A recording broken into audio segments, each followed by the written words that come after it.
Hello, welcome to the Cyber Safety News Show on the Safety News Network. My name is Adam Blue, cybersecurity analyst.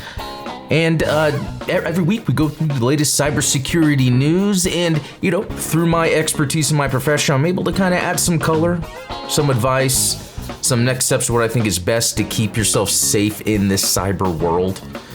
Well, this week we're gonna talk about the latest news with MGM. If you don't remember from a video or two ago, MGM's networks got shut down completely. They had to shut them down. There was a cyber attack, and we're gonna see what's happened since then. Also, we're gonna look at the 5 best ways to make sure your environment's secure, and that could be a huge corporation that maybe deals in medical supplies, or that could be a small mom and pop that sells sweaters. Each one, these cybersecurity measures matter. All right, so first off, let's jump into the MGM news.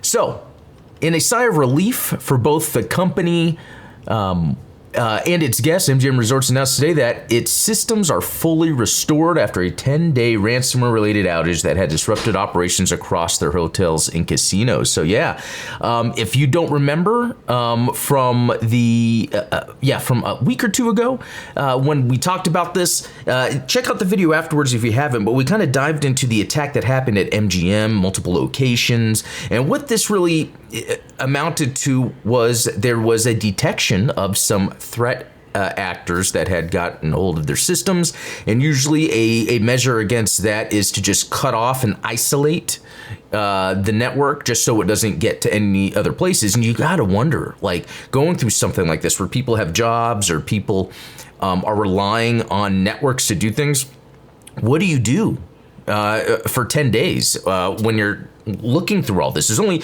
a certain handful of people that are the experts in that, so others that are relying on the digital forms of doing their work might have to do it physical, might have to do it with paper. Is there driving more, meeting places? It kind of disrupts activity, So their approach was alarmingly simple: a 10-minute phone call to an employee demonstrating the power of social engineering tactics. So this was done by phishing someone, not just using necessarily digital means.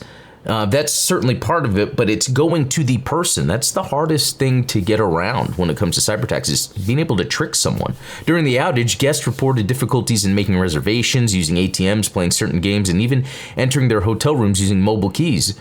Yeah, think about that. I mean, the hotels I've been in lately, it's you use the little key that you tap on it, or on your phone you have an app that allows you to then unlock. Think of everything that's digital that requires that internet connection at the network of that place, and it's just completely shut down. Man, that disrupts a lot. And I was just talking about the employees doing the work. Think of the people going on vacation. That's got to be tough. The cyber incident affected not only MGM's properties in Las Vegas, but also regional resorts, including MGM Springfield, Massachusetts, MGM National Harbor, and the Empire City Casino in New York. The situation raised concerns about the nature of the cyber attack and whether any guest data had been compromised. Now, that's another one. Disrupting, vacation, work, but what if this is a way to capture guest data? MGM Resorts acted swiftly, shutting down certain systems, initiating an investigation with external cybersecurity experts, and notifying law enforcement agencies. While the exact nature of the ransomware attack and whether any data was exfiltrated remain undisclosed, the restoration of the company's systems brings some respite.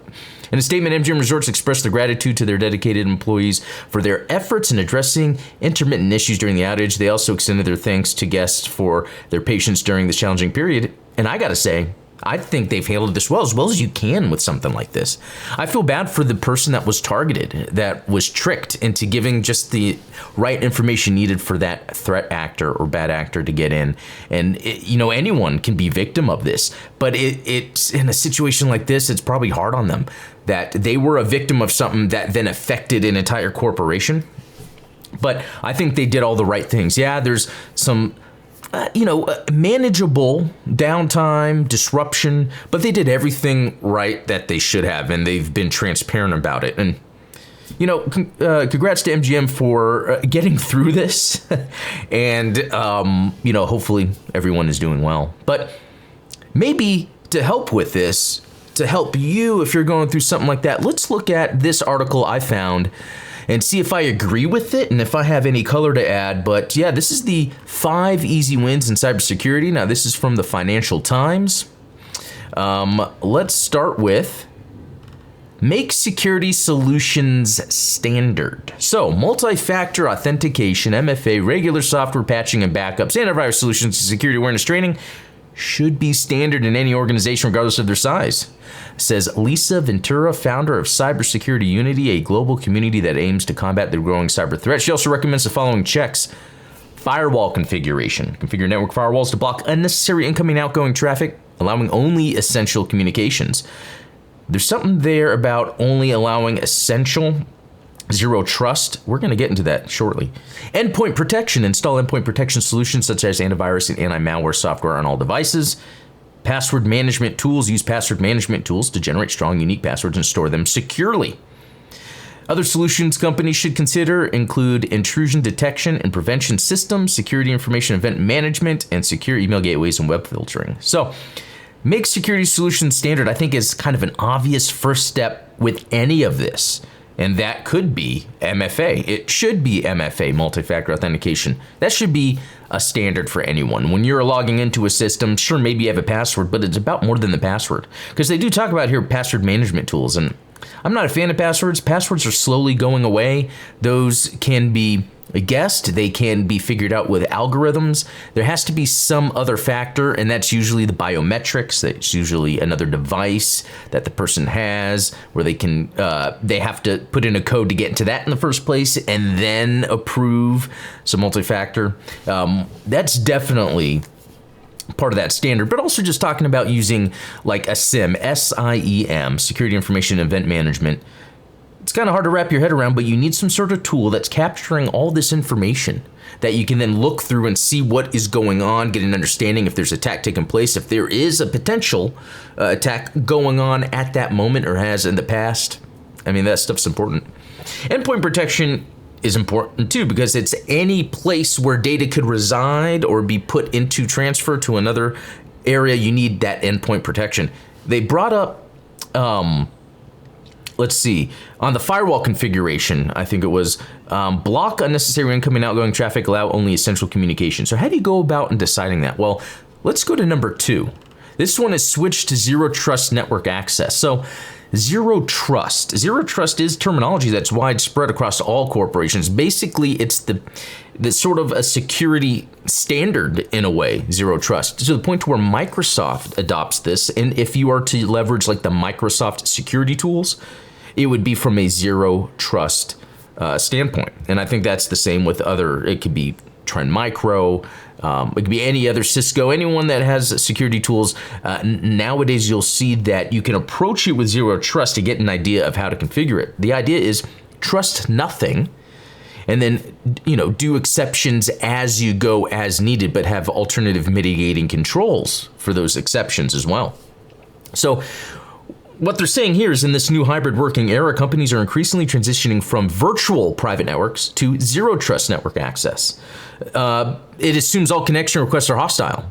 And I think that's the best way to put it. Assume anything is a threat and then grant access, as it's needed, not leave it open and then like secure things as you go, but more of no, everything's locked down. Here are these special permissions for you, and then your permissions are a little different than this person. No one gets that free for all access, and that's the best way to approach this.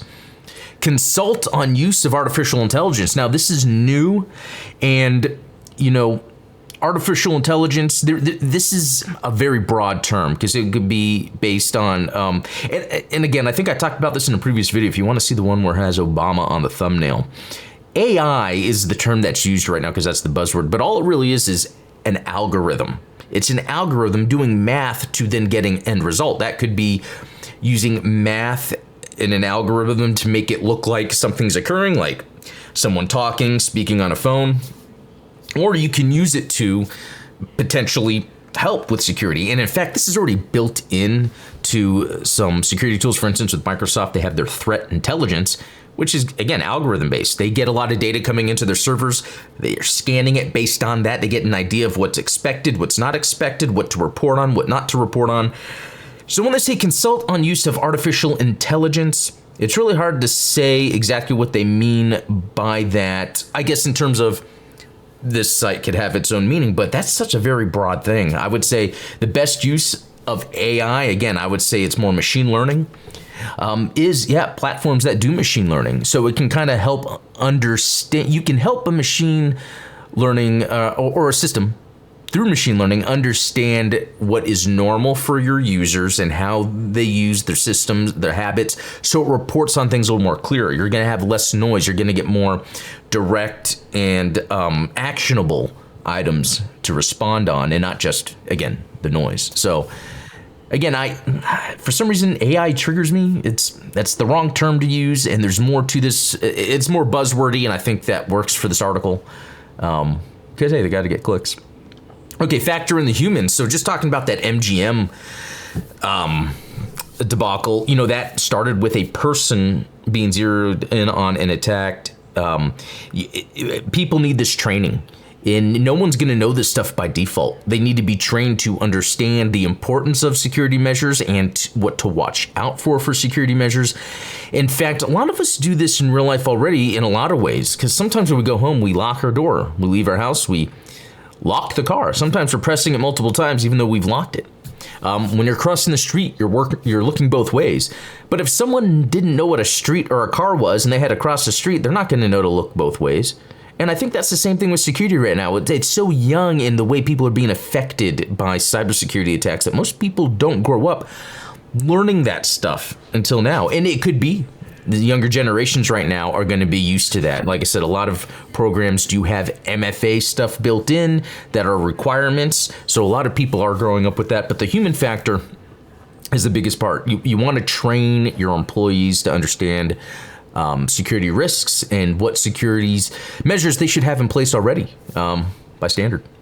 Wins that don't cost a penny. So this is something I've come across a lot in my consulting, is that a lot of times there are really just some basic security measures you can put in place that don't cost much, that are maybe included with a security platform you already have, but no one really understands how to use it or why to use it. I think a lot of it is getting around the technology. But sure, some of the stuff is super expensive, but then it might be valid in terms of cost based on what you're trying to protect. Well, there's other things that are very simple, especially if you're using, I use Microsoft a lot because I'm in the Microsoft systems a lot, and Microsoft has some like basic MFA that's in there that some people just don't really know about, that you don't have to pay more for, that it kind of comes included with some of the base Microsoft Office tools. So look for whatever systems you're using, whether it's Google, Microsoft, Cisco, anything that you're using to connect, to have users connect to different networks. Look and see what some of the basic the stuff are, including maybe if you're a small shop and you have someone that is an IT person and maybe there's not enough noisy security activity going on, that they can also be a security response person, that they can sit behind the computer and while they're doing their own IT tasks, get an idea of what's going on instead of hiring someone. There's a lot of ways to go about this, but always look and research what your security or what your platforms have in terms of security.